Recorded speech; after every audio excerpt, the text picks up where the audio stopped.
You can come in. I'm sorry, I was just sound checking the microphone here. Has he eaten? Yes. Okay, if he needs to go to the bathroom, do I just wave my hands at someone? Okay,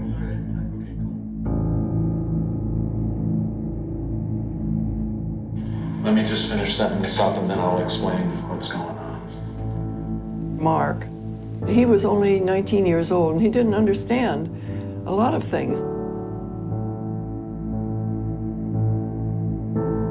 DeFriest, cat letter Mike, dash, cat D-E-F-R-I-E-S-T, cat interview. His dad died, and evidently the dad had told him that he could have certain tools. Now, apparently Mark didn't understand about probate. And he took the tools, and then his stepmother called the police and had him arrested for that.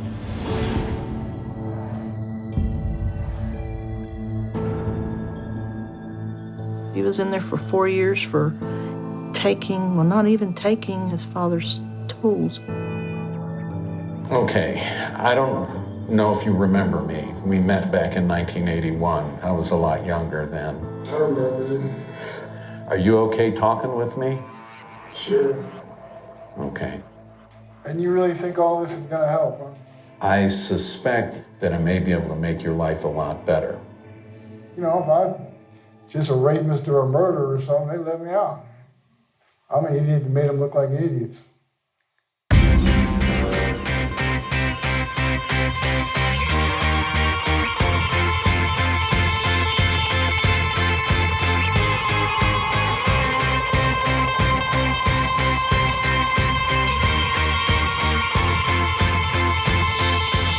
He became Houdini, if he could escape. He could take a piece of paper and make a key out of it. He'd get out of anything. Mark DeFriest. Yeah, that's who it was.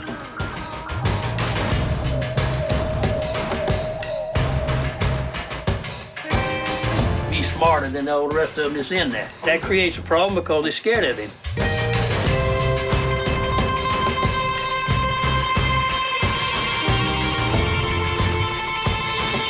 He was in the worst wing. Lived in total darkness in a small cell. No electricity. His water had been cut off. There was stabbing, murder, and mayhem.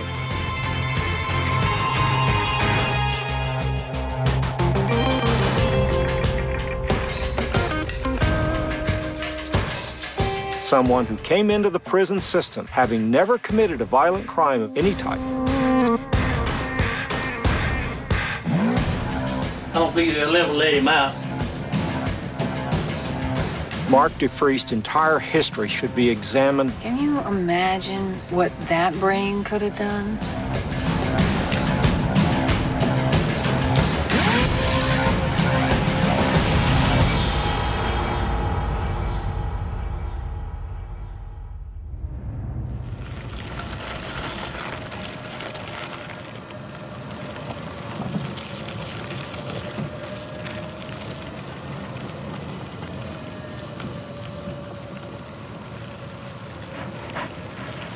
I can see that thing. That's a real fighting machine there. That's that fast shooting one. Yeah, spitting out thousands of rounds a minute. If we had Mark here, well, we could get that going in a couple of weeks. Easily. This ranch right here it belonged to Mark DeFriest. And we worked on a lark with it down at Apalachicola. He was doing something all the time, and he was a whiz at mechanic and everything. That's Mark. There he is right there. There up on the lark. I believe that's Brenda. I believe that's his wife right there. This was in '79. I was working at a restaurant. Mark and his father were in Chattahoochee doing some work on that bridge. They were doing some welding on the bridge. He was blonde, blue eyes, young, funny. I guess that was what attracted me to him at the time. At that point, we were married.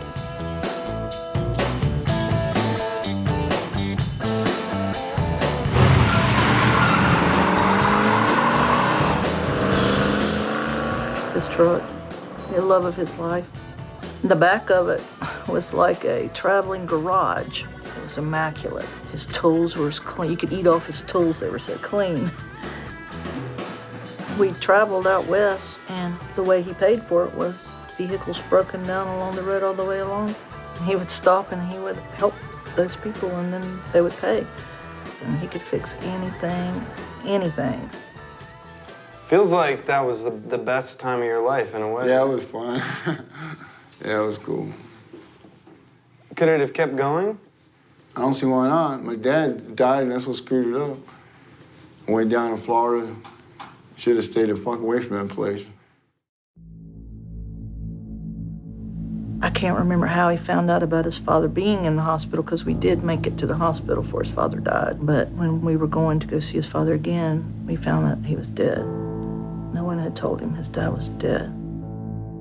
His dad died at the period that he was here, around here. And evidently the dad had told him that he could have certain tools and stuff. I knew he wanted me to have all his tools and stuff from a shop he had, from a joint business we used to do. And I picked the stuff up before the will was probated, because it was my understanding that tools and stuff would go to me, and all the insurance policies and money went to my stepmother. He was only 19 years old, and he didn't understand about probate. And he took the tools, and then his stepmother called the police and had him arrested for that. They said that I pulled a gun. I mean, I had a bunch of guns, but ain't nobody pulled no guns on nobody. They come to pick him up, and the sheriff told me himself, and he think he told Cooper too. I was here when he said the sheriff come to pick him up, and he was just wanted to talk to him about the situation, see? But Mark broke and run from the trailer, and it all started from there. Just where they captured him out, I don't remember and everything. Then when I got arrested in Alabama and extradited to Florida, the judge gave me 4 years for using my set of keys to go in the building. And then he turned over all the crap that I allegedly stole from my ex-wife after the will was probated.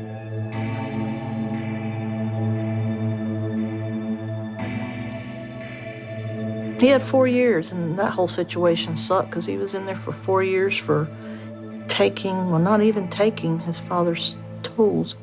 The Florida Division of Corrections protects the public. Society rightfully expects that. At the same time, it's committed to help the people within these walls return to society as valuable citizens. That commitment requires a staff with special skills. Thoroughly trained, dedicated people who look forward to expanding the correctional horizons.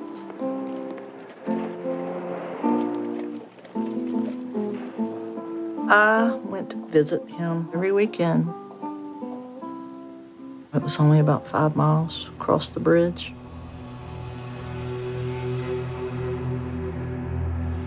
And I'm not used to being around this kind of people. And I hate to be stereotypical, but you know what kind of people are usually in prison, and you know what kind of people usually visit them. And I felt way out of my league there. Not that I'm better than anybody, but I am better than that. All of a sudden, I'm around a bunch of these fucking idiots that think they're fucking Einsteins or criminal behavior and whatever. Think they're real dangerous people. And you got guards trying to seduce you. You know, saying if you'll have sex with me, I'll pull a favor for Mark or stuff like that. It's a nasty world. 4 years, wham, bam, thank you, man. Have a nice day. How am I supposed to feel? How would you feel?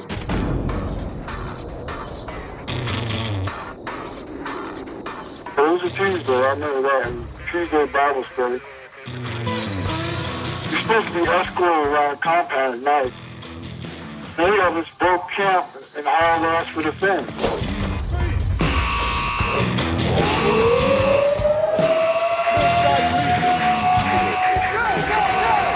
Those other guys, half of them got hung up on the fence and that razor wire shit. They're screaming like, DeFreeze, wait up for me!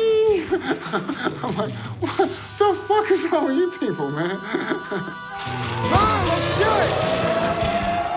There's an art to everything. My dad taught me how to deal with stuff like that. So he taught you how to cheat razor wire? Well, not that particular brand of it, but I mean, infiltration is part of fucking military training, man. Sabotage and counterintelligence. That's all stuff you learned. Yeah, it's part of war.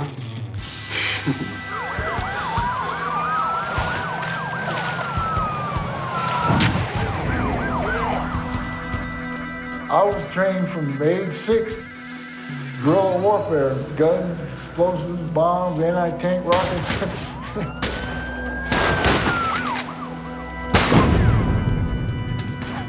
My father, he was in the OSS during World War II. He was into that whole 50s and 60s thing about the fucking Reds were coming and shit. You know, that was really a whole cultural thing back then. Fucking dude was nuts. He really was. I never saw a Russian yet.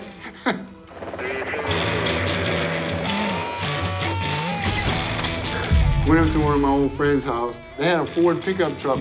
So all you gotta do is raise the hood, put powders of wire to the coil of the battery, hit the solenoid, haul ass. You can do this in the dark, eyes closed, you know what I'm saying? The hot wired truck, we back out, boom, took off.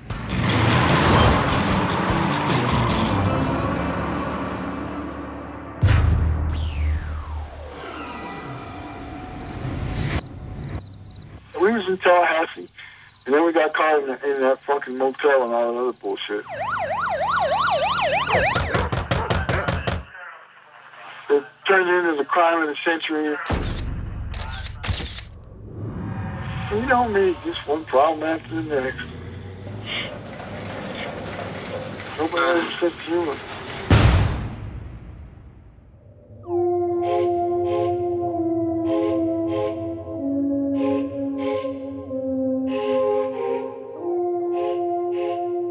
He even said to me when he was in ACI before he escaped, you know, you should move on because when I get out of here, I'm going to be so screwed up in the head, it's not even going to be worth your time. And he was right.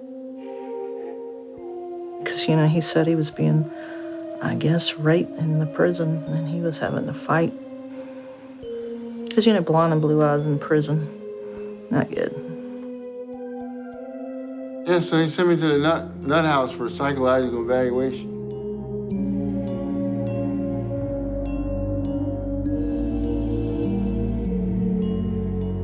They thought you were crazy. Yeah. Why? I have no idea. Do I seem crazy? Can we have an honest opinion from the peanut gallery? Do I seem crazy?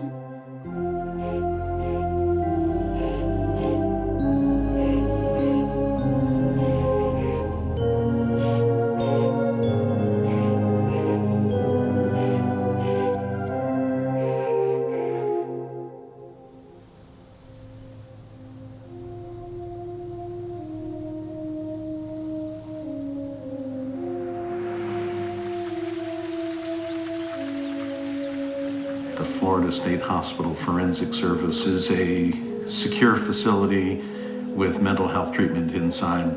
People are committed by the criminal courts from all over the state of Florida to the hospital. This is our carpentry vocational training program here at Florida State Hospital. This is one of our 6 vocational training areas. We have educational programs from preschool through junior college. Students seem to like it because of the immediate response that they get. They said I was an idiot, and they put me up on a roll with all these other fruits and nuts, right?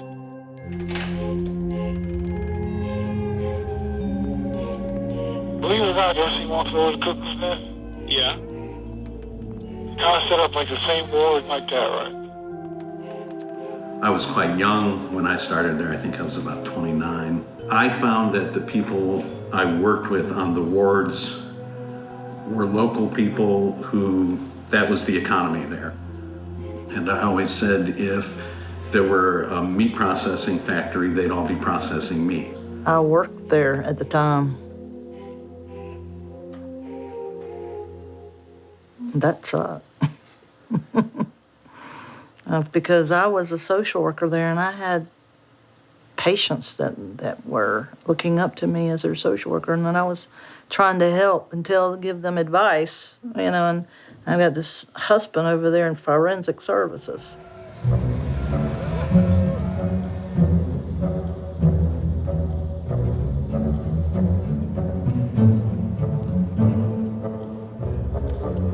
They got pretty good security on it, bars, doors, and all this shit. But it ain't all that tough, right?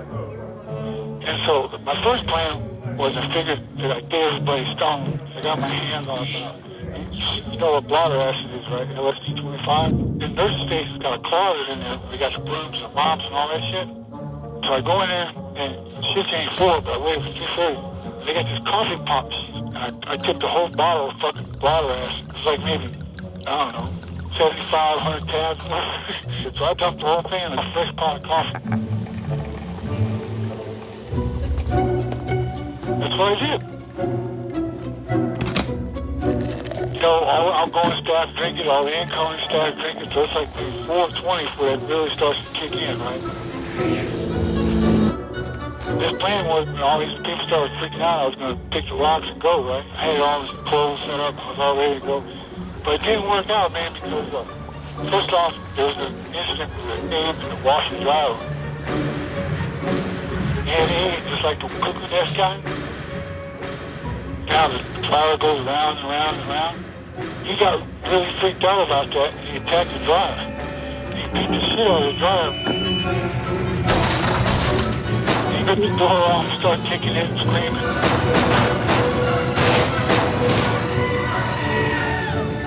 Then there was this little red-headed psychologist. She got a cup of coffee. She's walking down the center aisle the ward with her hand between her legs talking, my pussy's hot, my pussy's hot.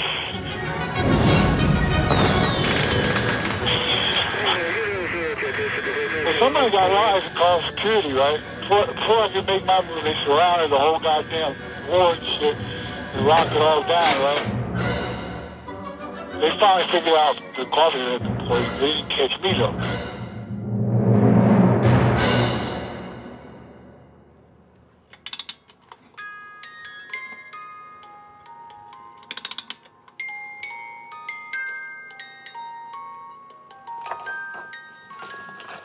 He made these recently.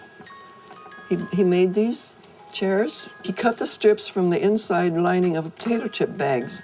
That's what this metallic foil is. It's the lining of potato chip bags. A clown in a straitjacket. Sort of himself, he feels, I think. Well, I'm Mark's wife, the most important person in his life, and he feels the love of his life, as he is mine. And we've been married for almost 14 years this month. This is a special album that I made just for Mark and me. I hope he gets a chance to see it someday. It's called Our Love Book. This was on our very first visit.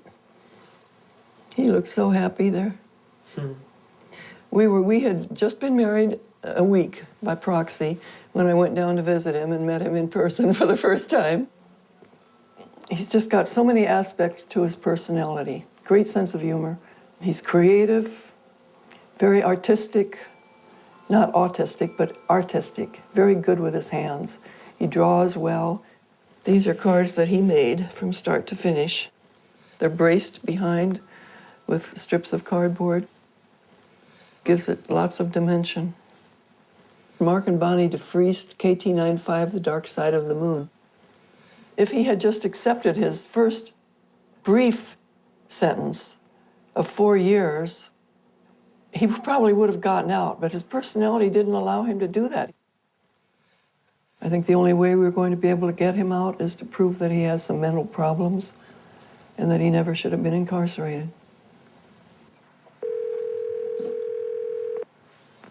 Hi, this is John Middleton. Hi, Mr. Middleton. This is Bonnie. I haven't talked to you for ages. That's true. How are you doing? Fine. How are you? Oh, just fine. Yeah, What's going on with Mark? Well, I think, right now Mark needs some hope that he can hang on to. What I hope to do is, if possible, because of of mental problems, I hope to get him released for time served.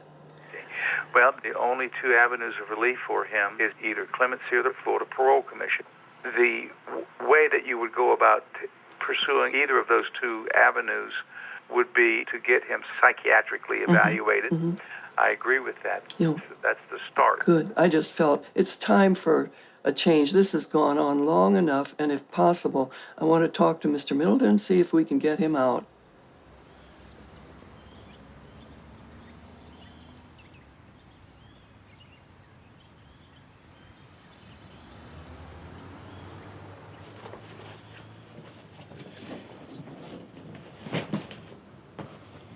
I met Mark about 30 years ago.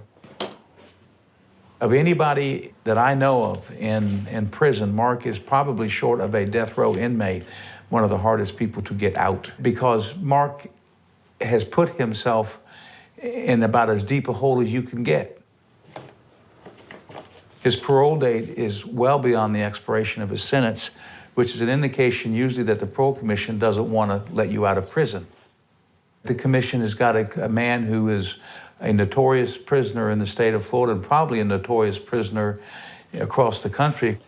And the only way he's ever going to get out is, in my opinion, because of his mental health status, and that finally society, including the Parole Commission, starts to address the issues of the mentally ill in prison. I have to review all that in order to put it together for the commission so they understand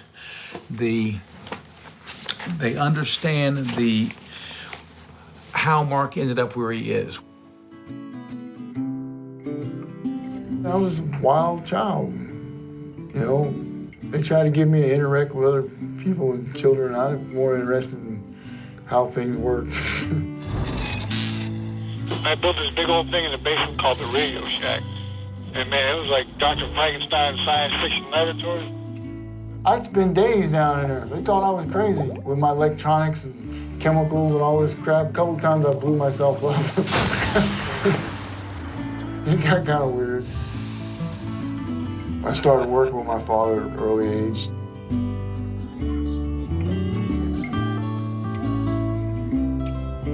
We had a real close relationship. There was definitely a father-son bond there. Everett was like to me, Everett was always like an Indiana Jones. I loved Everett. If it could be done, Everett could do it. And so I think that's where Mark gets that. Marilyn, his mother, we'd hear her scream about him and scream at him. I'd see the stuff laid out on the table, Like what kind of stuff? like clocks. He loved to take clocks apart. Loved to.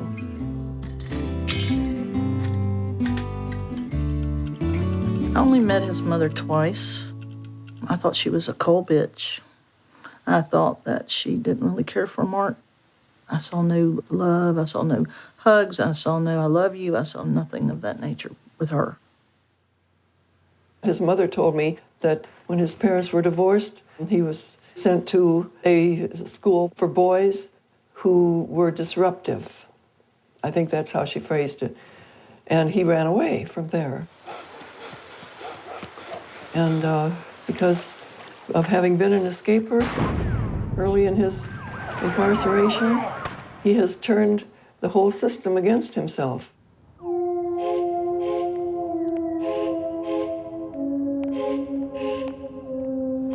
Most people in jail, even the mentally ill ones, recognize that you don't tick off the jailers.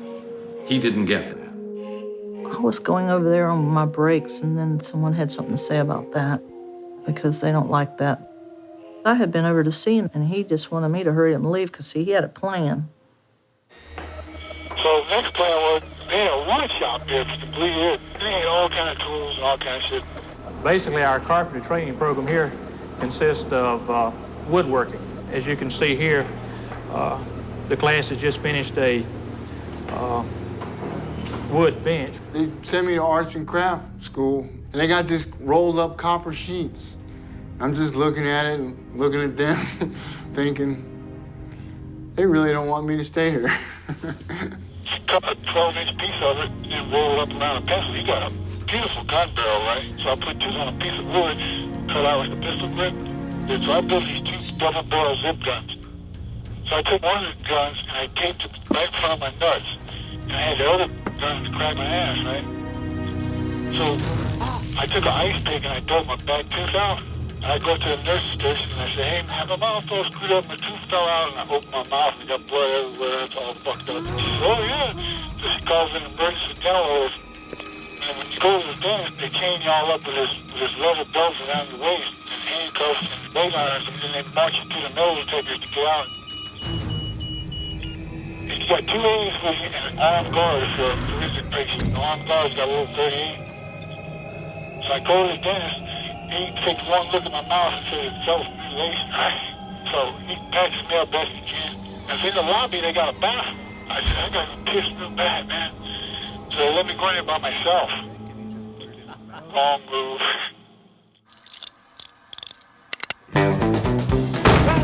And I come out the bathroom and I threw down an armed guard, right? Pointing right at his face. And I said, if you move, I'll blow your fucking brains out. I got a pretty good psycho act when I want to, right? And then all the nuts in there, they were all laughing at me like it was a big fucking joke or something. So fired a zip gun. I shot the phone on the desk, right? Then everybody go, ooh. So I ran to the dentist's office, and there's a lot of traffic during the day. And just my luck, I'm looking for somebody driving by that would be happy enough to donate their car to a worthy cause. And there was nobody convenient, there was no traffic. So I said, oh, well, backup plan 2, so I head for the swamp, because I've already been in there, I know that. At some point, was it like, oh my God, you're married to Satan. Satan. It's like my dried up carcass in that county jail. So I run off in the woods, right? And you can forget catching me in situations like that. Lordy, Lordy, have mercy on me.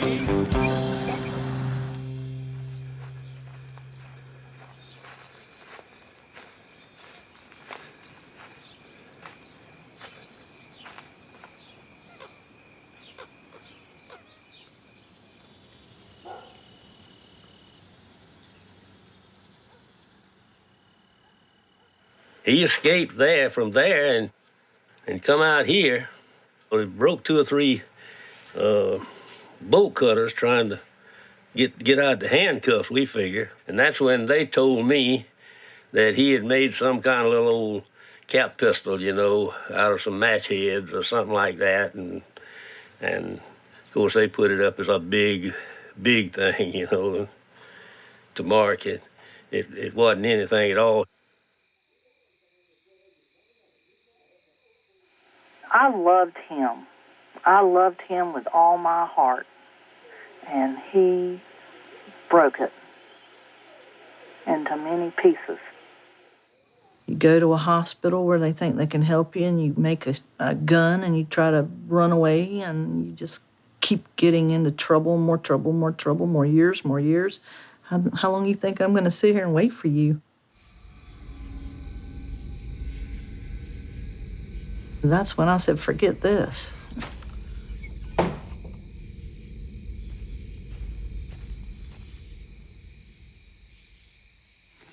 I just, screwed it up. Got in a bad situation where I needed a car real quick and got fucking jammed up and caught by the police.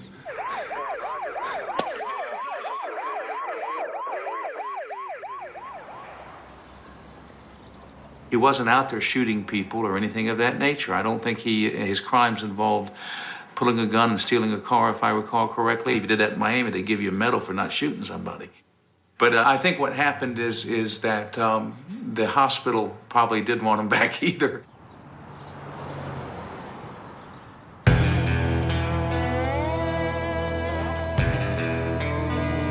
And then came the Bay County Jail bullshit. Now here we go again. We had a war going on. War of irritation. Mark DeFries reacts, and that's what he has done through his entire prison life. And when you react in the prison system, you get squashed down.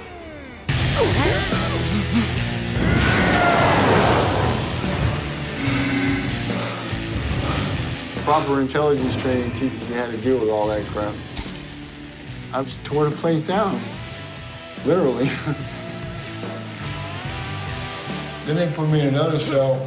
So I smashed the light out and got in the back of it. You could actually climb in the pipe gallery and get all kind of metal. So I got these big long crowbars. So I just bang, and then just roll the door down like a can of sardines. Yeah, you read all the newspaper articles and all that crazy shit? I had them going there for a while.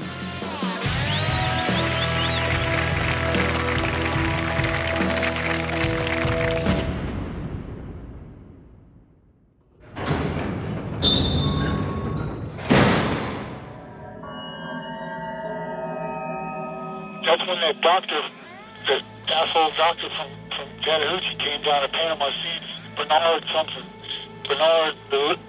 Berlin or something. Dr. Berlin was appointed by the court to determine whether or not Mr. DeFries was competent at the time the offenses were committed and competent to stand trial. Competency requires you have a factual appreciation of the nature of the proceedings against you. That means, do you know what all the different roles and procedures are in the court system? You know what a judge does, you know what a prosecutor does, you know how a plea bargain works. But see, he knew me from living in that town. He knew Brenda, he knew us all, right? Because he was the director of the forensic ward, and he's the one that looked like an asshole in my house.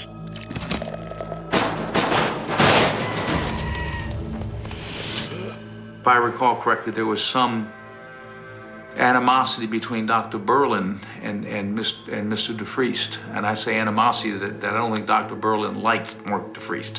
Whether or not that affected his evaluation, I don't know. He was very clever in all of his escapes. He was very clever, very controlled, very planful. He made working guns from materials he could assemble in his cell in jail. He was not confused. He could follow a long conversation and stay on topic. No bizarre statements or actions. He knew what was going on around him. And 4 of the 5 jailers, they had seen no evidence of behavior suggesting the presence of delusions, hallucinations, major thinking, disturbance of despondency.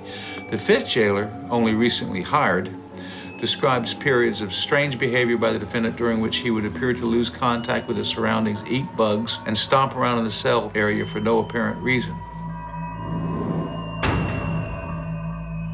You can imagine what kind of story the officers of the jail are going to give concerning Mark. They're going to sit there, you know, if it's a thumbs up and a thumbs down, they're going to go, does it mean him going to trial? Yeah, he's competent.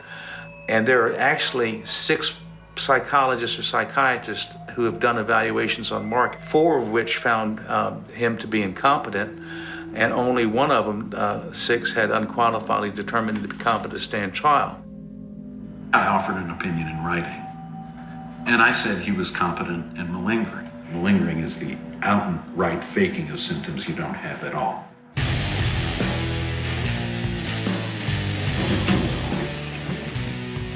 You know how you go through phases in life? I was in my gunsmith phase, where you can make a gun out of anything.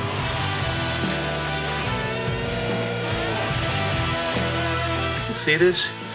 You see that's a toothpaste tube. If you look at it closely, it's handled like a gun, and that's not loaded, don't worry.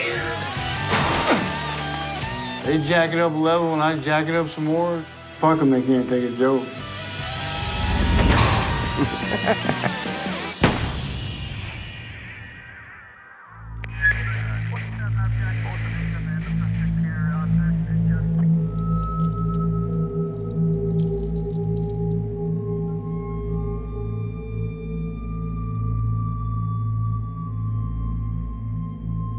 Okay, did you make an escape from that cell? Yeah, I was in that cell that they had specially custom designed for me. Where'd you get this stuff to make that last gun? What do you want? The whole lowdown on how all this shit happened? Is that it? Yeah. When we dropped to the hall, man, one of these dudes says his damn mother and shit's out there and he wants to go They back. weren't much help to you then, huh? I says, holy shit, man, I really got me a couple real good ones here. Did you shoot at Cruz? I wasn't shooting at Cruz. You didn't shoot at him. What's the purpose of it? He's done. He's hidden anyway. How could I shoot the son of a bitch? And the only reason I shot the gun off was because Charlie says just check and see what the gun really does. So I aimed at some plastic fucking thing on the wall and I struck it and it went poof. And then the goon squad come in, they beat the fuck out of me. You're lucky you weren't still holding a gun. Yeah, so they tell me. Really? They'd have killed you. That's what they said. Okay, so it is your contention that you were not trying to kill Cruz? Hell no, man. You can ask any of them dudes up there.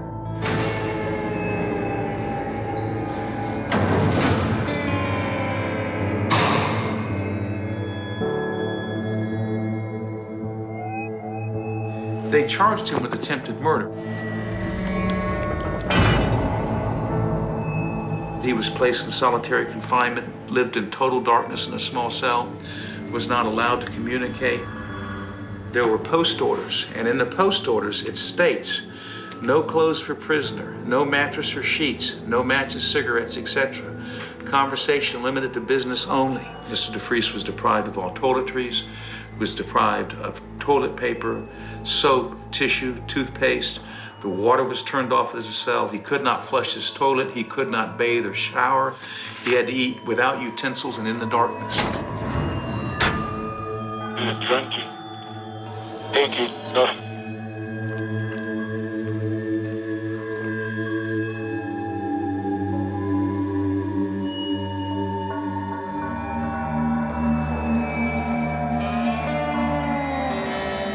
Yeah, they tried to torture me. They were spraying all them fire hoses and water and all that bullshit in there on me, fucking trying to kill me.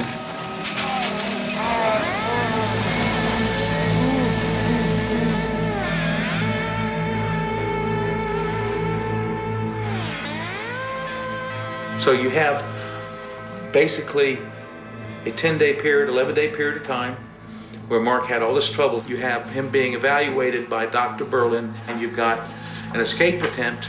And I'm not so certain that a single human being can take all of that at once.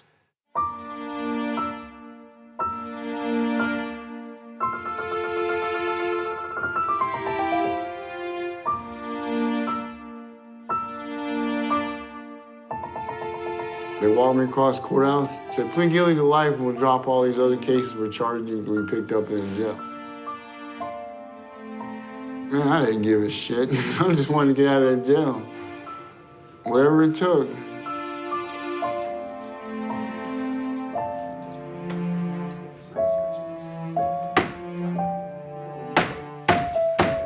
At sentencing, this judge, quote, now have you been mistreated in any manner by any person? Defendant, I guess you can call the way I'm being treated now mistreated. The defense counsel said you had some comments you wanted to make at this point. Put it on the record. Let's hear it. Well, I'm being held over there in a hell's hole right now, naked. Look, I just want them to do something about it. You know, give me a mattress or some clothes. I don't run the jail, but I can suggest to the jailers that if you can't give me a mattress and some clothes, why don't you drive them on down to Lake Butler today? Ain't no way you can make them give me a mattress. Let me visit my wife. We can sometimes talk to the sheriff, but I think he wants you out of there, Mr. DeFries, just as bad as you want to leave. Let's hope so. Buddy, I'll call and see if I sent DeFries today, fingerprint him today, and he weighs PSI. See if they'll drive him down to Lake Butler today. That was it.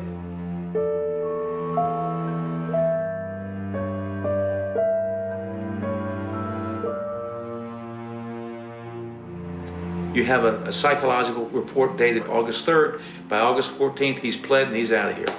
Pled to a life sentence. Now, I'm not certain that that's the due process, quick process. I don't know if it's due process, but the bottom line is the amount of time this man received is ridiculous compared to most people in the state prison system. And I've been going in prison 30 years, so I've seen a lot.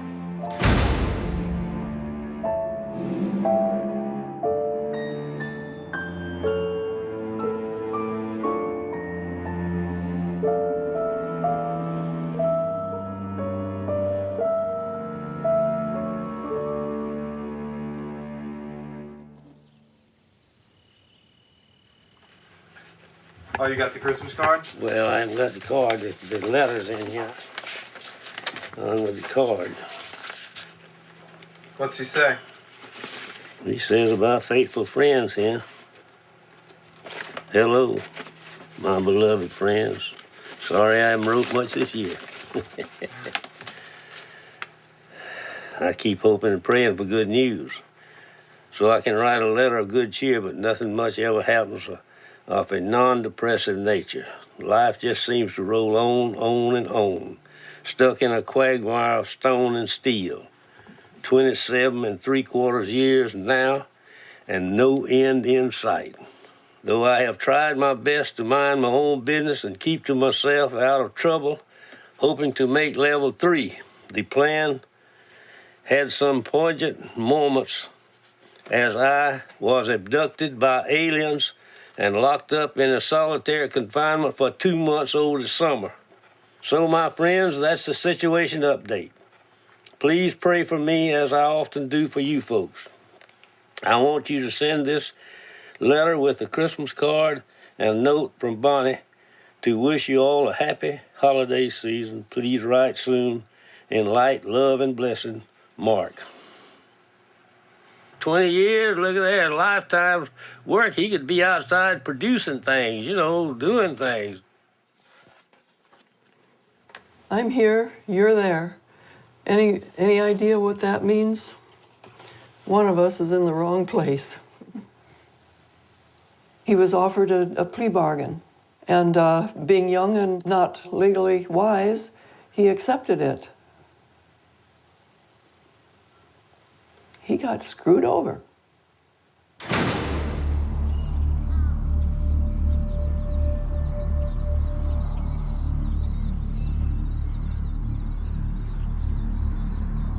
I remember Mark DeFries. I was a warden at Florida State Prison, the worst of the worst. It's the prison that houses death row and the death chamber. And it was regarded as the hellhole of this earth. It was a place that if you just mentioned FSP to any offender anywhere in the state of Florida, you'd get his instant cooperation, because nobody wanted to be sent to Florida State Prison. And that was often done as punishment to prisoners around the state. If you couldn't control them, if disciplinary measures didn't help, then you'd bag them up, put them on a bus, and send them to Florida State Prison, and they'd come back with their tail between their legs. There's no TVs, there's no radios, there's no nothing. There's nothing but death and drama and all the bullshit that went along with it. It was a really depressing place.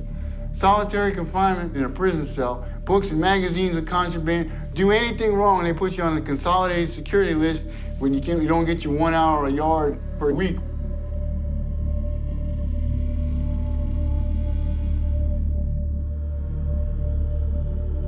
Not a day, a week. So you can go 2, 3, 4, 5, 6, 7 years and never see the yard.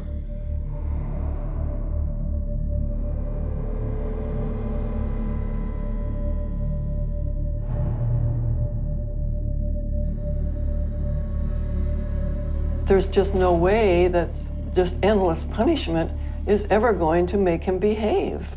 He's just not that kind of a person. He doesn't react to that. He's intelligent. He recognizes abuse on the part of the criminal justice system. He fights back against it.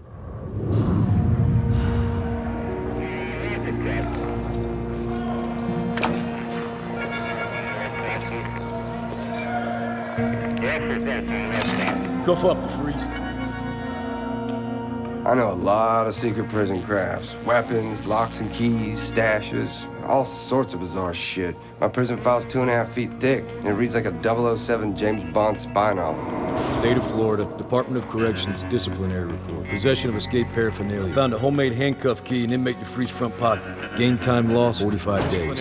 X-rays showed clearly that the key was in DeFries' pocket. Possession of a weapon. Piece of hacksaw blade concealed between the lining and sole of inmate DeFries' right shoe. Inmate DeFries stated... Fuck it, write a DR. Department of Corrections disciplinary report. Failure to comply with count procedures. Inmate DeFries answered master count by saying... James Bond Game time loss, 90 days. Inmate DeFreeze broke the ratchet end of the handcuff. Destruction of state property. Subject to reimburse the state in the amount of $18.90 for the handcuff. DeFreeze said, Fuck that shit. Possession of a weapon. A homemade knife in the sink. Possession of contraband. Double-twisted piece of wire. Piece of ink pen tube. Game time loss, 45 days. One homemade ice pick, 12 inches in length. 5 .22 caliber bullets inside a black sandal under the bed. When asked for any statement he would like to make, Inmate DeFreeze stated, I'm James Bond 007.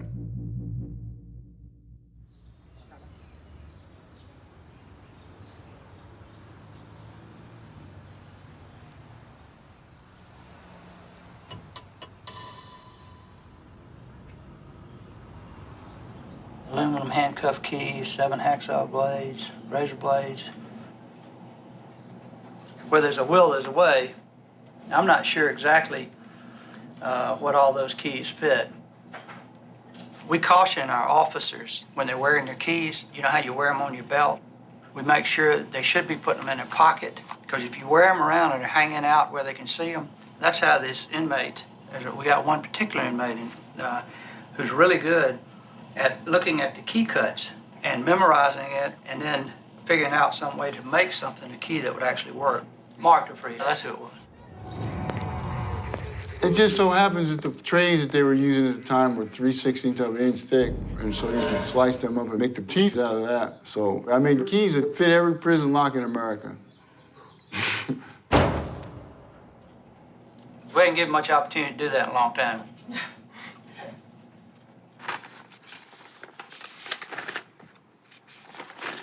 Looking over this brings back memories here. Dr. Berlin's report is right here, if I recall correctly. That Berlin, no, that's Dr. Berlin's report. That document right there is what was sent to the judge. The commission is either going to be open to what we're trying to do, or they're just going to slam the door in our face. And I think you have to have something eye-catching to take their eye off that file. Something for them to look at Mark as a person and as a human being with a mental health issue, as opposed to this inmate who's incorrigible and who gets more disciplinary reports than any other inmate probably in the prison system ever.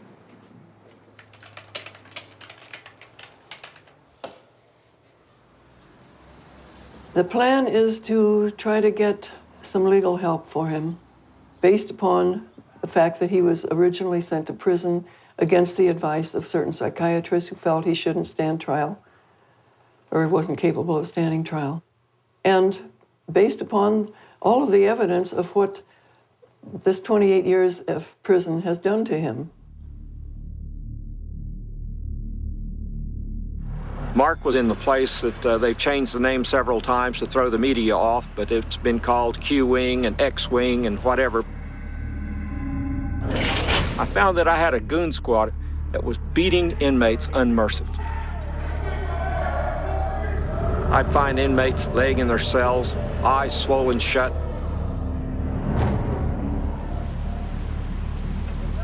It's always been my philosophy, and that of the people I trust, that convicted men and women are sent to prison as punishment and not for punishment.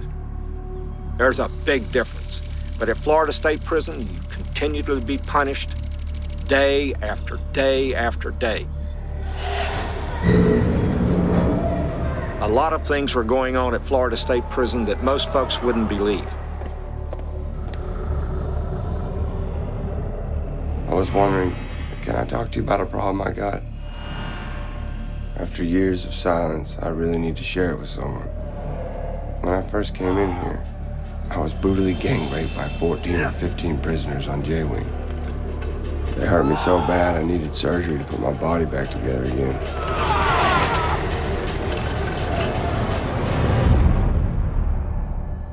At what point did you stop believing you would ever get out of prison? Right then and there. There was no coming out of that shit. Come on, man. Death was just a matter. I'm already dead. I was already dead. I was a walking dead person. Who gives a shit? Nothing counted. Nothing counted, nothing mattered. So I just did the best I could to stay alive and wage war.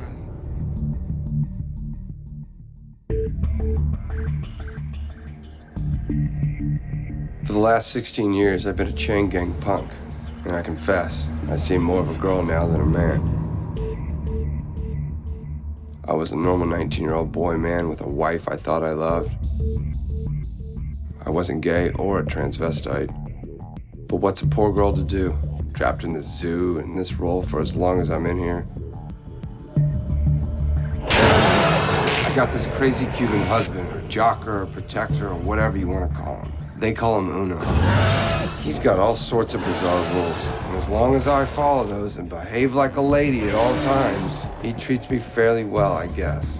The whole prison leaves me totally alone, being hooked up with him. Problem is, I can never take a break from my role in the play as his woman, and we have problems when I grow tired of it.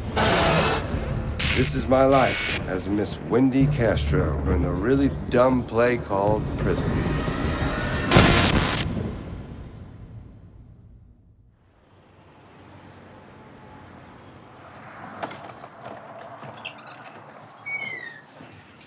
Dr. Berlin. Hi. Bob Berland. John Middleton, nice to meet you. Glad to meet you. How you finally. doing? Come on back. Thank you. Let me tell you what I know of your history, Bob.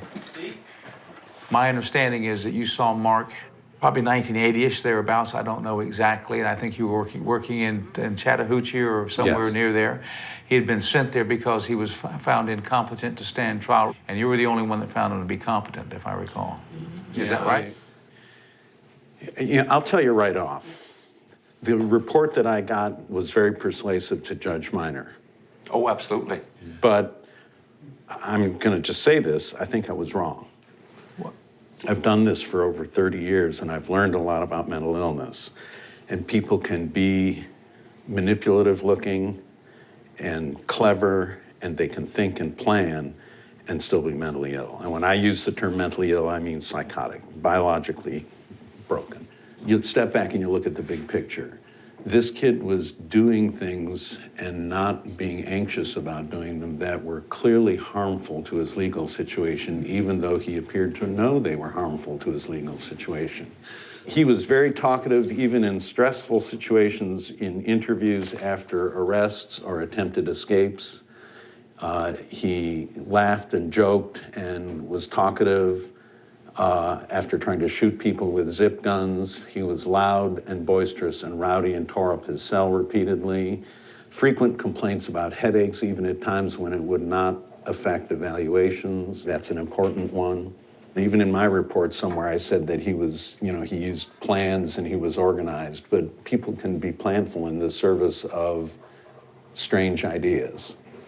Well, let me tell you my thoughts on where we're going as far as Mark is concerned. Mark, the Florida Parole Commission has the authority over Mark to release him over anybody else. I've gotten people out that have done a lot worse things than Mark DeFriest has done. But we're going to have to get the commission to parole him with the understanding that if he screws up, they can yank that parole. If we mislead them into thinking they can deal with him rationally, that may work against us. Well, I agree with that, absolutely. Because you can sit there and say he can't help it. It's the way he is, and the downside to that is that they don't like the way he is.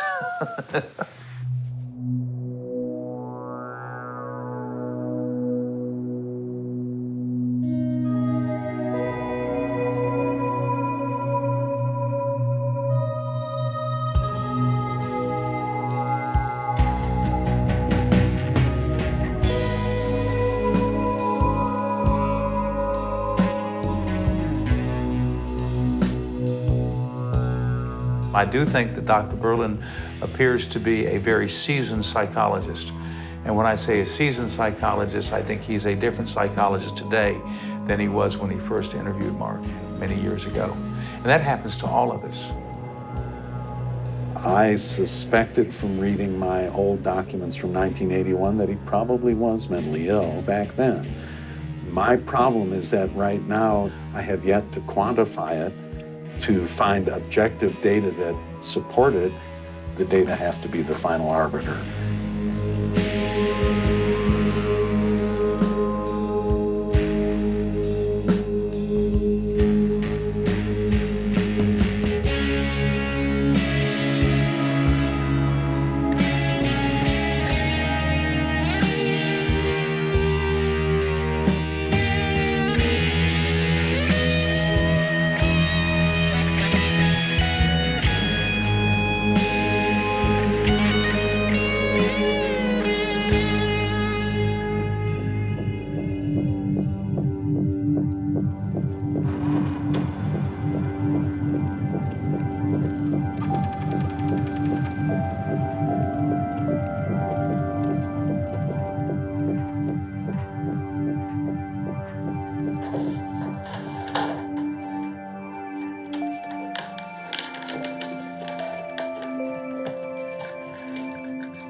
come in.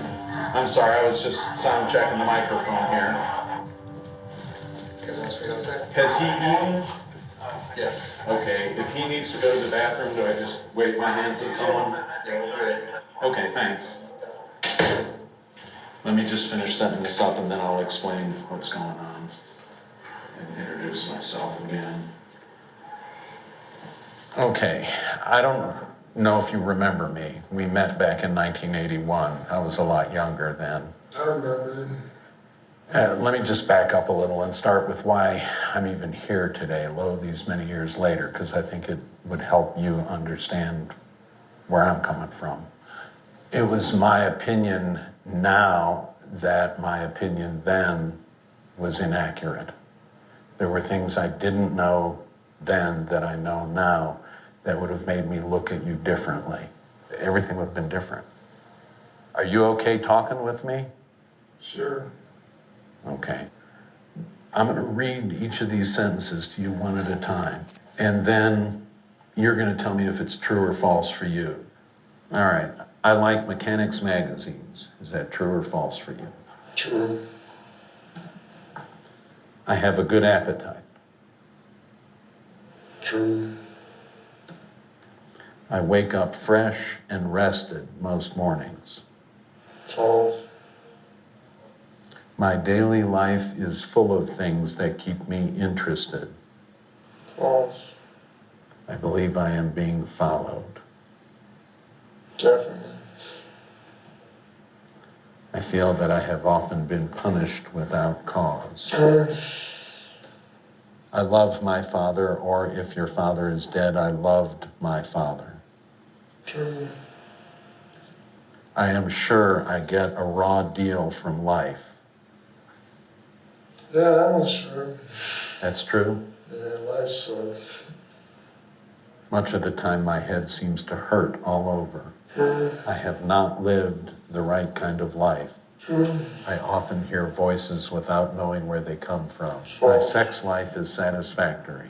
False. Even when I'm with people, I often think I wish I were a child again. When I get bored, I like to stir up some excitement. I've often wished I were a girl. Very few headaches. Much of the time my head seems to hurt. In love with it. My head seems to hurt. I'm afraid of losing my mind. Absolutely. My mother is a good woman, or if your mother is dead, my mother was a good woman. True, I use. My soul sometimes leaves my body. False, but I've been trying. Lots of lucid dreams. I am certainly lacking in self-confidence. False. I would like to be a florist. You're what? Florist, someone who works in a flower shop. True.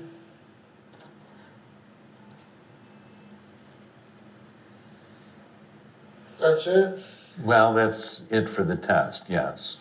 I think we'll just end it for today and then we'll start up again tomorrow. Do you have any questions? How is all this crap relevant to my mental state? Well, I suspect if I am right about what I think may be wrong with you, that I may be able to make your life a lot better.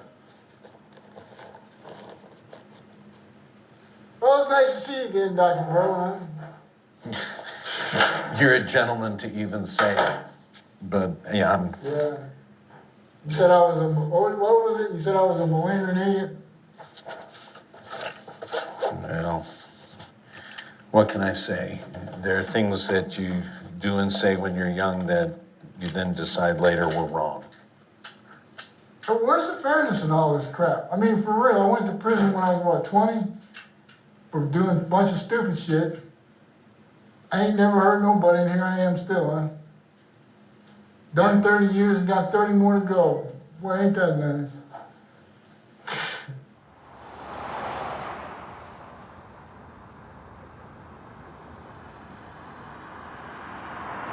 This is his MMPI profile from today. This scale measures all kinds of symptoms of mental illnesses of all different types.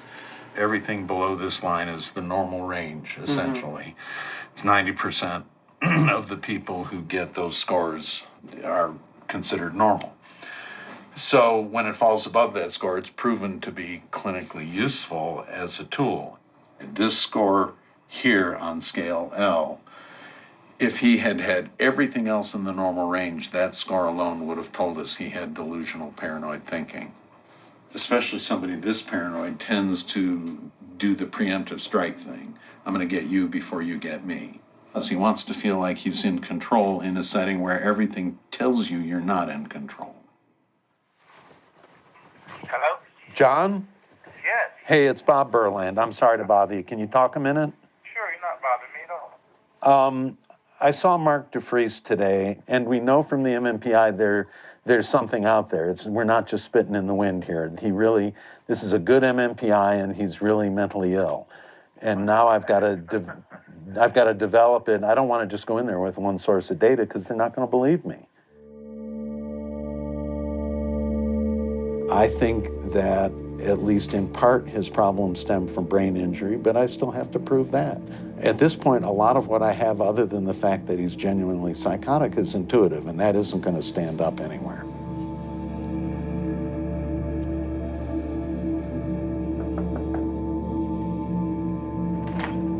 Hi, Doctor. How you Bob doing? Berland, glad to meet Good you. to see you.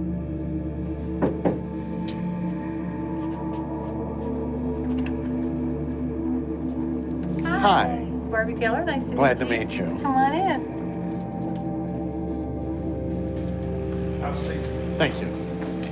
I get collateral data. I like to get information besides what I get from the defendant themselves because decision makers prefer to hear it, and it helps give me a check on truthfulness, and sometimes the mentally ill people don't want to admit to what's wrong with them, so I have to go around them. You shouldn't be intimidated. There's no right answer. I don't expect you to remember things you can't remember. What kind of things did he do to earn disciplinary reports? I would say that a number of the disciplinary reports that were filed against Mark DeFries were false accusations. By staff? By certain staff. Were there substantiated complaints against him as well? At times. They were minor. Okay. It was things like the kind of language that he might use when he was being interviewed by a correctional officer. He talks about having killed the president, and that's why he's in there. And he makes a joke of that all the time. Okay, and that's a kind of an odd thing to say. Why do you have any sense of why he says that? I think he's just being funny. And he's using one last vestige of humor. You know, where he finds it, I don't know.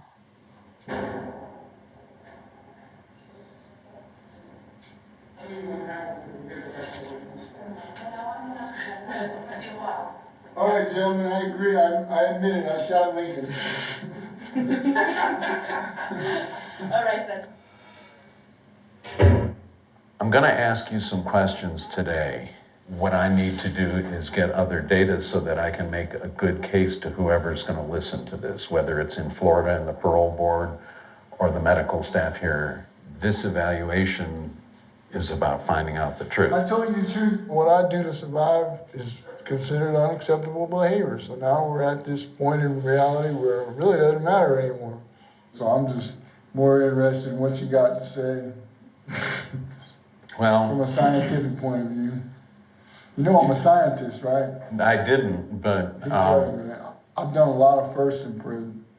You do know that he played with a lot of electricity. No, I didn't know that. Okay, he played with electricity a lot. Okay. I mean, to the point where he would, you know, rewire things, make things. Sony built a Walkman. I built a Buttman in 1989. The what? The Buttman.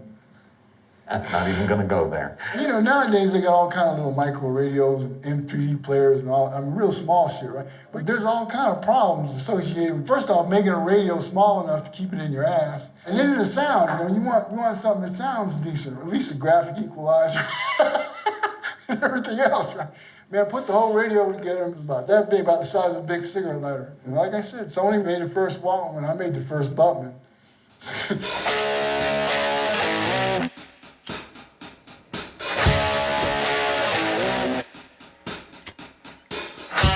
Saturday night, they just counted and I lift off my G.I. Joe action battle assault pipe. AC/DC rocking on Rock 105, Highway to Hell. I built a new micro. Her name's Susie Q. In honor of my rat them Nazi motherfuckers murder. I doubled my workout. 500 jumping jacks, 500 sit-ups, 500 push-ups, 250 knee bends. And I am running 2 hours. I may need it to survive. This place is a trip. Flash, 9:24 p.m. I set the radio up. Alice in Chains, Man in a Box. Party tonight. A bomb landed, 4 coffee bags, half ounce of weed. Crime goes on. G.I. Joe Online. 10:02 p.m. Yes. Guns N' Roses. Redoing Knocking on Heaven's Door, one of my all-time favorite songs. Sing it, Axel. Lift off. Daddy's on loud early. Fuck it. Eddie singing with David Lee Roth. Van Halen tripping. I am drinking a hot cup of coffee. Joy! Now reloaded. Pink Floyd, The Wall, locked and loaded, waiting on tray pickup. We're starting showers on the first floor. My love opens the heart. My love opens the door. Sing it! My love opens the door. Awesome! Digital Separation Sound by the Kinks, 1982. Saturday night at the Madhouse. Tripping. Aliens plotting on me. So sad. Pink Floyd, Lunatic, Joy, Susie Q in her place, Dark Side of the Moon. I'll see you on the dark side of the moon. Mark was strongly disliked by the goon squads. And of course, the more disciplinary reports you get, the more serious of a management problem you're considered, and thus the more severely you're treated. I explained my suspected abuse by some correctional staff. The psychological and psychiatric staff agreed with me. They said that they had noticed numerous times that he had had bruises or cuts, and that each time that the staff had responded that Mark was abusive to himself, that he had hurt himself. And it was immediately laid out to me that there was nothing they could do for him. Have you had periods of time not caused by drug use or alcohol use or sleep loss where you would just seem to feel unusually sluggish? Kind of tied in with my headaches. I told you I get real bad headaches. Yeah, when I get real bad headaches, I guess you can say I get like that. I want to make sure I've explored the headaches thoroughly. Were they frequent or occasional but severe? I just remember him, as he got older, as always having headaches. And I can't give you an age when I thought they started, but I always remember Mark and Excedrin. Did they start at a certain point, or did you have them for as long as you can possibly remember? Yeah, that's the answer to that one. Like, since I first conscious memory, I always had headaches. And do you wake up with them, or do you? Sometimes, yeah. You know, I don't sleep in like 2, 3, 4 hours a day. I sleep more than 4 hours and I wake up with a monstrous ass headache. Are you aware of him having any major blows to the head at any point, even if you didn't witness it? I'm not aware of that. Okay. What I am aware of is only a hearsay. Okay. That Everett, who was his father, would get home at night, and Marilyn, who was his mother, would have shaken him and said, you know, I've had it with this child, you know, and she would shake him. I believe firmly in my heart he was shaken a lot. Have you ever heard of shaken baby syndrome? Yeah. Your brain sloshes around and it causes damage even though your head doesn't hit anything. A lot of times when people have major falls, even if they don't hit their head, they suffer brain injury. How about when I flew out of the Leon County Jail? I was on the 3rd floor and some Klingons were pointing some guns at me and they said, "Stop, we'll shoot." I said, "Shoot, cocksucker," and jumped. Does that count? And put me in an all-black cell block. There was 19 blacks in there, and I'm the only white guy. And they tell him, I said, "Listen, motherfucker, If this guy fucks up and does anything wrong, we're taking y'all's TV and canteen privileges.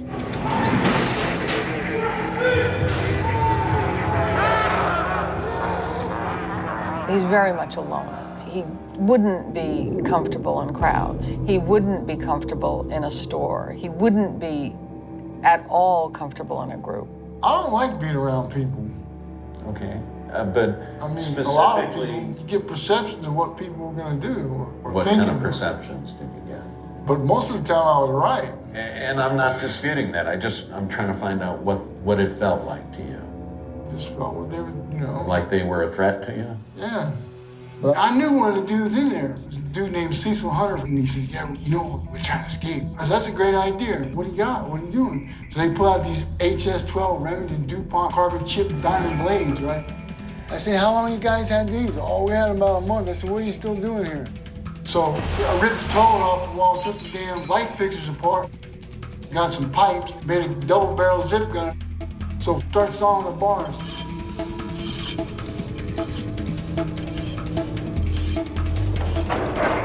It takes 8 hours to get through one cut, 8 hours to get through another cut. And I gotta admit, things were coming apart in there. A lot of dissent. They were about to take that gun away from me and stick it in my ass. So 9 o'clock, I made the move, and Bob Seger was on the TV playing Turn the Page. Here I am on the road again. When you were escaping, were you doing it as much for entertainment or because you really thought you could get away? Coming to prison, you know, it's like a big game. They say you can't, I say I can, and it's kind of funny.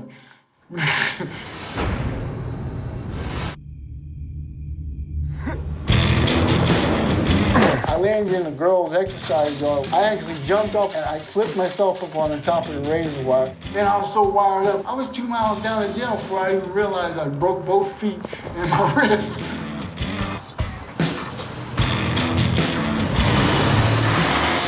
I got the truck going and it run through a roadblock.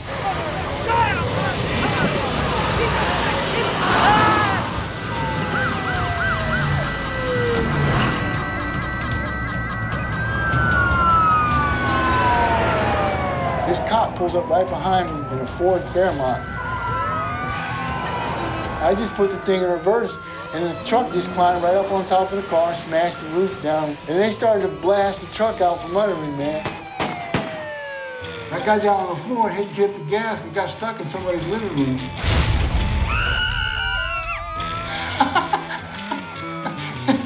So they were really, really upset, man.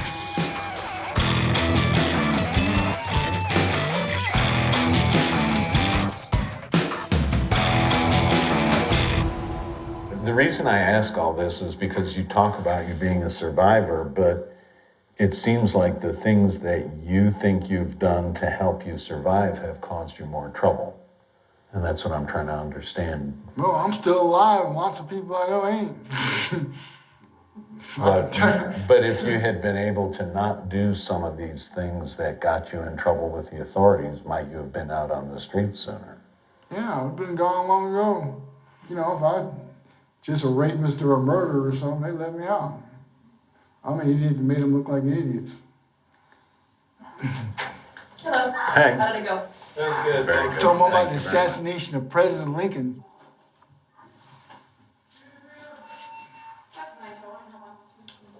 I don't think he's where he should be.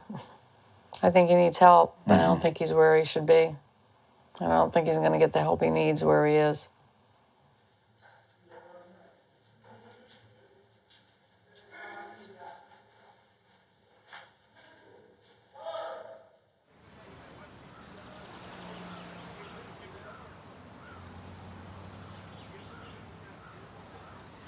This is the Florida Parole Commission. This is the hearing room A, where 3 times a month hearings are conducted for persons, inmates incarcerated in Florida who are hoping to get paroled at some point in time. The PPRD, that's the presumptive parole release date.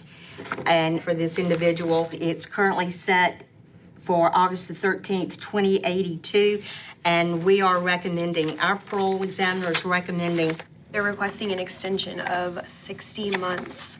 That is based on, His DRs, okay, those would be, the DRs are the, disciplinary reports. okay, and how many are here? I think we have a total of 25 from his last subsequent interview. Okay, so those are the types of things that the commissioners would be addressing tomorrow and making their decision based on the inmate's behavior. After having read the file, it's quite interesting. Understatement.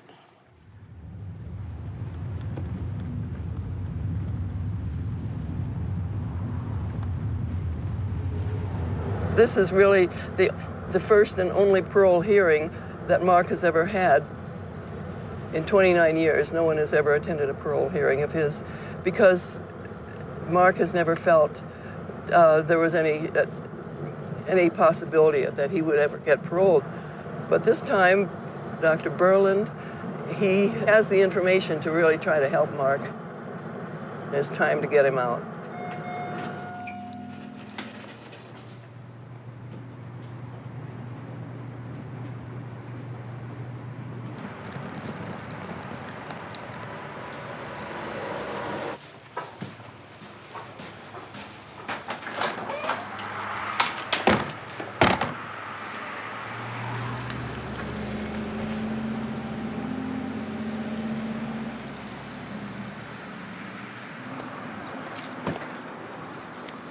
Tomorrow is a 10-minute presentation. I'll take up about 2 or 3. You can take up 3 or 4, and you can take up a couple. The bottom line is what they would normally do, looking at Mark's file as it sits right now, they've got DRs there where he's threatened to firebomb an officer and do all kinds of things. They've got DRs of that nature. They generally would at least extend him 60 months, if not 120 months. I mean, they'd take him into the next century, you know, based upon his record. Our plan is to ask for a year interview. Mm-hmm. Our plan is to ask for a recommendation for psychological counseling and medication as directed by the counselors, as well as hopefully monitoring by you, Dr. Berland, as far as his prognosis. And also, hopefully they will knock off some time to give Mark a sign. Yes, and he's without hope at this point, totally. Well, I'm optimistic of getting something. The perfect thing, as I told you the other day, would get a parole date down to 2015, give him a year interview. And if that occurs, and Mark doesn't accept that sign or olive branch, whatever, if that doesn't happen after medication, we can't really do anything more.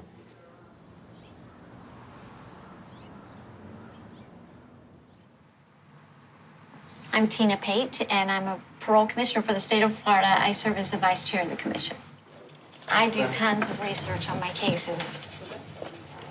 Mr. DeFries, the offenses he has committed, he may well have been paroled long before now.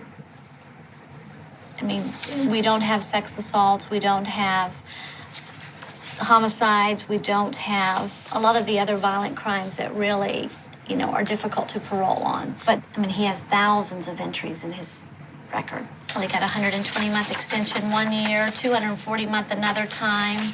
And we're in control of it. We can extend the date at some point if we need to based on additional behaviors, or we can reduce that date.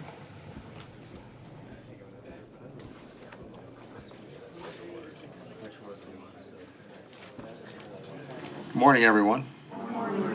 Welcome to this meeting of the Florida Parole Commission. Before we begin, I'm going to ask Chaplain Alex Taylor from the Department of Corrections to lead us in an invocation. If you'd please stand. Thank you. Let us pray. Justice is a very high and lofty goal. Mercy is sometimes very risky. But the lives of men and women wounded by crime are very precious and dear to us all. We ask that mercy and justice stand close by in our midst, to guide each decision rendered by the Commission today, so that hope is not defeated and the citizens of Florida are well served. This is our prayer. Amen. Amen. I'm Commissioner Fred Dunphy. I'll be serving as the chair of the panel this morning. The panel consists of Commissioners Tina Pate and Monica David. If for some reason they are unable to agree, the case will be referred to me as chair of the panel. Commissioners, are we ready to begin? Absolutely. Okay. Commissioners, the first case I'd like to take is just one case at a turn. And we'll call the case of Mark DeFriest. It's on page 131. This is a subsequent interview that occurred on September the 22nd of 2008 at an undisclosed location. The examiner is recommending an extension of 60 months based on the receipt of numerous process disciplinary reports. We'd be glad to hear what you have to say. Thank you, Commissioners. This is a very difficult case. I've represented Mark DeFriest since he was 23 years old. He's now 49 years old. Since I've represented him, I've had 2 children. One's in college. And all this time, Mark has sat in prison for crimes that normally a person would not spend that much time in prison. And because of his behavior, he has remained in prison. But what I do think, Commissioners, is that Mark can do what's necessary of him to at least be considered for parole. And he has not been able to do that in the past. I recognize that, and I'm not here to even talk about his prison record because it'd be silly for me to do so. Mark, when he pled many years ago, there was a question about his competency. And what's unusual is the gentleman sitting back to the right of me is the person whose reports the court relied upon in finding him competent. Dr. Burling would like to say a few words for you, if he could. I originally saw him in 1981 and at the time thought he was pretending to be incompetent, and because of that, I thought he was also not mentally ill. And when I say mentally ill, I mean psychotic. I evaluated him again in 2009 with testing and interview, and both independently indicated a severe psychotic disturbance. Psychosis is the result of a biological malfunction in the brain, most often from brain injury or inherited disorder, or, as I think in his case, some combination of the two. I believe his bad behavior in lockup from 81 to the present has been largely the result of this psychotic disturbance, especially the manic paranoid part. There is no reason not to try medicating him and see if he acts better, including in a less closely confined setting in prison. I think I've said everything I need to. Thank you. I'm Bonnie DeFriest. I'm Mark DeFriest's wife. For the 15 years that we've been married, I've been Mark's closest confidant and support person. His lifeline, so to speak. He tells me if it wasn't for me, he would have gone over the edge long ago. We have a solid relationship throughout which I have shown him a deep personal commitment based on a profound soul-level love unconditionally. And my entire focus and purpose has been to help him heal mentally, emotionally, and physically, because make no mistake about it, Mark's incarceration itself has added to whatever psychiatric problems he came in with.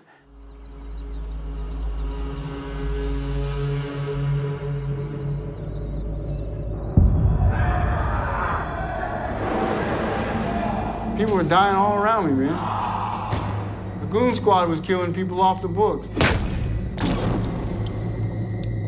The state was killing people legally, or so-called legally.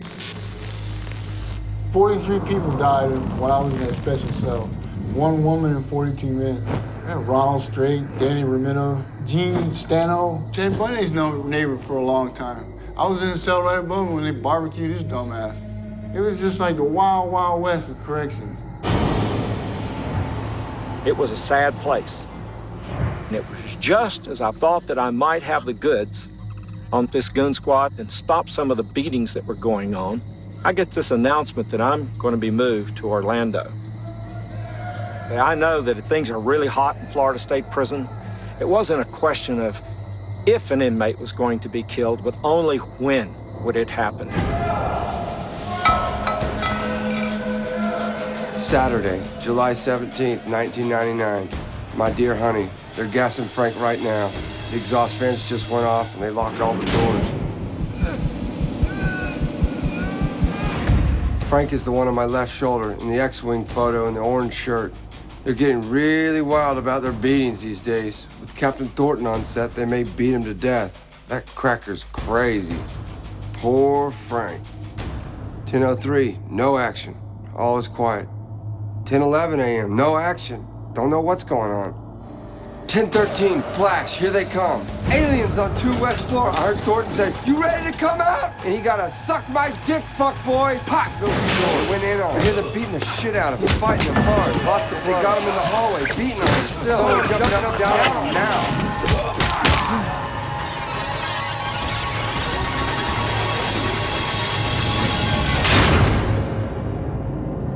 killed him.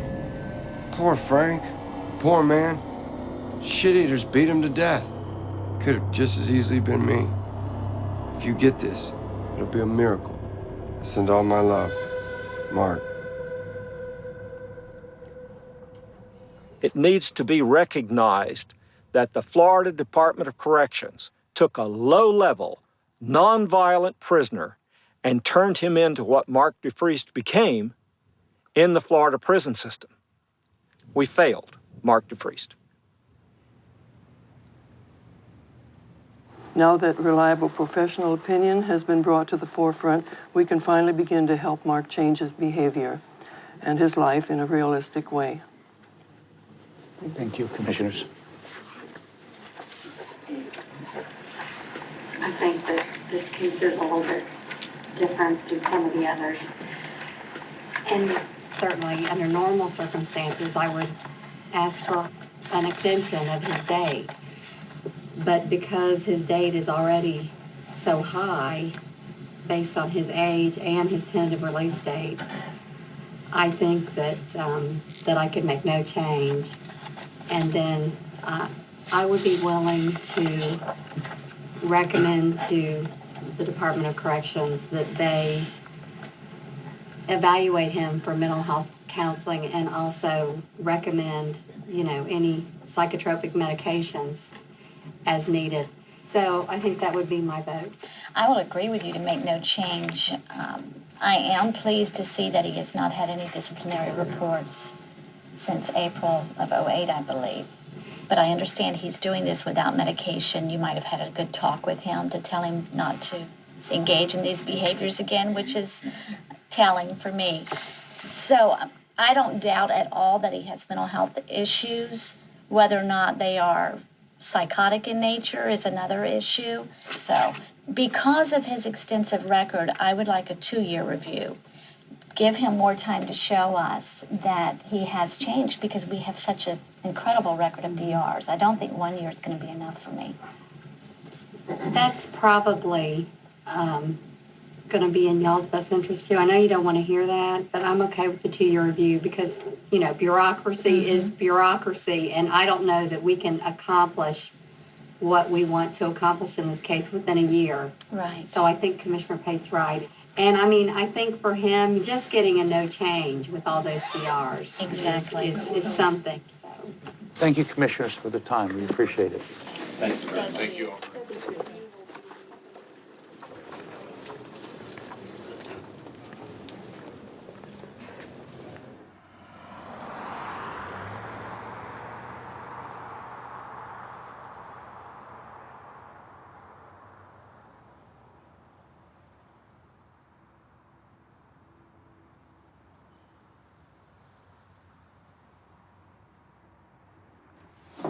Mark. How you doing, man? All right. Have you seen, bud? Still alive. I can see that. How you been? I just made level 3 in this system. I just got here last month. Is that the lowest level here? Yeah, there's a lot of freedom here. They needed somebody to paint their cell block in the south unit up there, A3, and I volunteered and they gave me a job painting. They let me run the crew, and I recruited 2 other guys, and we painted the whole place for them. And you were commended by your classification officer, right? How well They you said I did. did a real good job. Basically, they gave me a pizza party. Okay, Mark, how come you cut down this DR pattern that you have? Well, I've never thought I was ever getting out of prison. So, what is there but to live for the moment? But there is some difference now. It matters. You've given me the first glimpse of, having some sort of normal life. And, Getting out of here. Getting out of here and watching the sun set. And, All right. You understand you can't use an inmate's PIN number to make a phone call, to call your wife. Absolutely. And you understand that you can't have apple juice in a Suave bottle. You can't do anything. Do you understand that? Yeah, I can't get any disciplinary report. You can't get any disciplinary reports. Are you willing to commit to the commission that you will do that and absolutely understand that you can no longer just exist for today, that you have to exist for tomorrow and plan? Can you do that? Yeah, I think I can.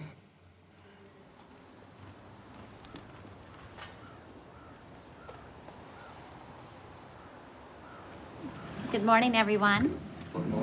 We're glad you're with us today on this nice cold morning in Tallahassee. First case is item 1, page 1, Mark DeFriest. Good morning, Mr. Middleton. Good morning, Commissioners. How are you? The examiner is recommending an extension of 60 months due to process disciplinary reports. For the record, Commissioners, the last time this case came up, he had 25 processed DRs. That's what he had, and they were serious DRs. They weren't telephone violations or anything of that nature. And what's happened, Commissioners, is it's this commission's actions that has caused this change in behavior from Mr. DeFriest. Right now, his parole date is at 2082. This commission can take action in this case to encourage him to continue on his path of good behavior. He's trying to send you a message. Why don't you send him one back and say, we appreciate what you're trying to do. It won't hurt the commission at all. You know, I got to tell you, Mr. Middleton says that, he's sending a message. Boy, that's a funny message to send, getting DRs. Look, this case is very frustrating for everybody. And, I heard of Mr. DeFriest the first time I took a tour, before I even heard the case, of Florida State Prison when I first got up here. He's infamous, as an escape artist and all this kind of stuff. What? If you want to just can't get past the fact that what we did, we said, we'll take a pause, see what you can do, and he comes back with this kind of behavior. It's not changing. It has changed, Commissioner. Okay, we're gonna extend his date by 12 months. All right, Commissioners, the next case.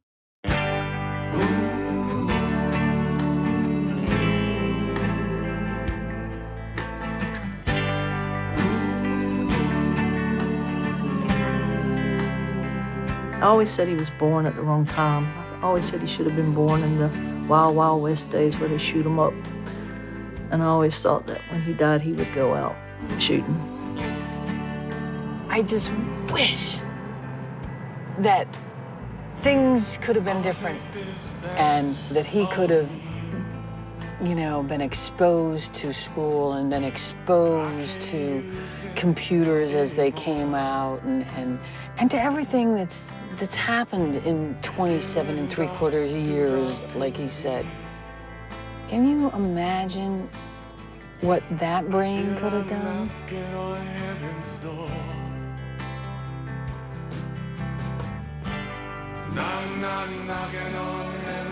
It happened a long time ago, but I still feel sorry for the kid,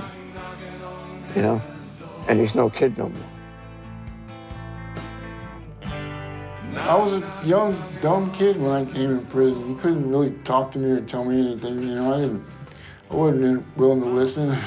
But look at me now, I'm old, I've got gray hair and wrinkles and hearing aids and, I've been in prison 30 years, I'm tired. I want to just be left alone, go somewhere, get a job, take care of my wife, live with some semblance of a normal life.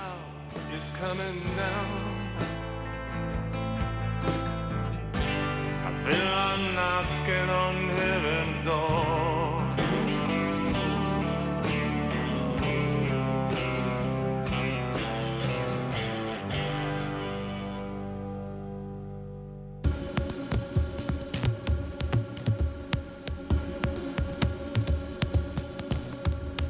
For more, we're joined now by the film's director, Gabriel London.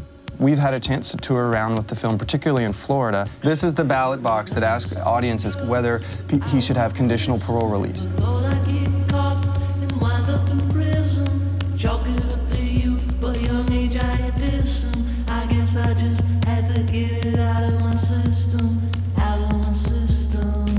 The commissioners have all seen the film, and they decided to meet again in just a couple of weeks to consider an early parole date for Mark DeFriest. Good morning, everyone. We are glad you are with us today. We have some high-profile cases on the docket. It is my position that Mr. DeFriest is a prisoner of his own making. So my vote here would be to make no change to the PPRD of August the 13th, 2085. My vote is to reduce his date by 845 months for a PPRD of March the 13th, 2015. I'll agree with that. Okay, thank you. Thank you, Commissioners. Thank you so much. Thank you. Thank you. Mark DeFriest was 19 when he was sent to jail. On Wednesday, the Commission on Offender Review cut his release date from 2085 to next year. It's a good day. It's a good day in Florida. Yes, it is. If you don't live now, you ain't even trying. And then you're on your way to a midlife crisis. Living it out any way you feel. You can feel it in your bones, but try to deny it. Wipe it off your face, but your eyes won't hide it. You knew it all along, but never made it clear.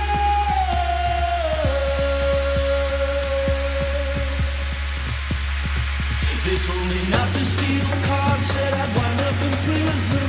Thought I knew it all, yeah, I wouldn't listen.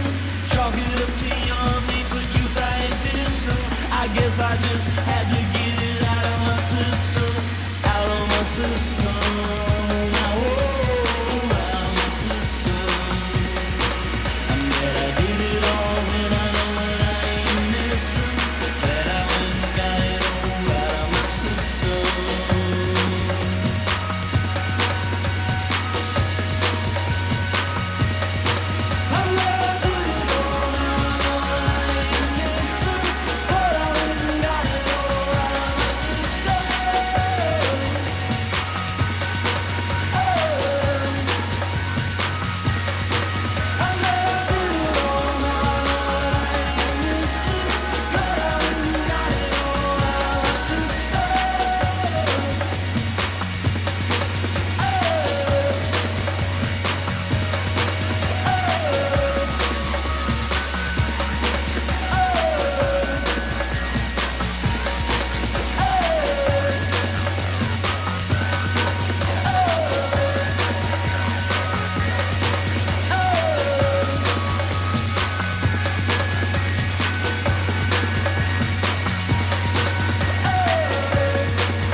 Mark DeFries, evidently he is living with his Los Miserables.